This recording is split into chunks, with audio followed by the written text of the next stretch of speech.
Lalut berikan banyak pandangan pendapat. Saya nak tanya kepada Lalut, adakah pihak pembangkang sana menyediakan bajet alternatif supaya rakyat boleh buat pembandingan?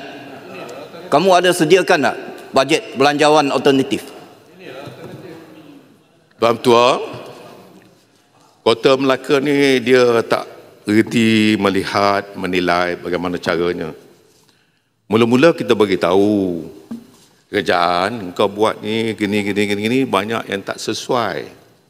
Sekarang kita katalah, kan saya dah kata, cukai tu biar buat alternatif cukai cara lain. Ini sebagai contoh. Kota Melaka dengar sikit. Kita nak tahu bagaimana secara detail, bukannya secara umum macam tu. Kita nak tahu secara detail.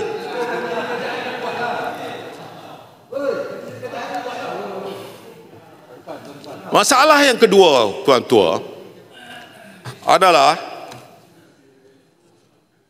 kebergantungan kerajaan yang kronik kepada Petronas.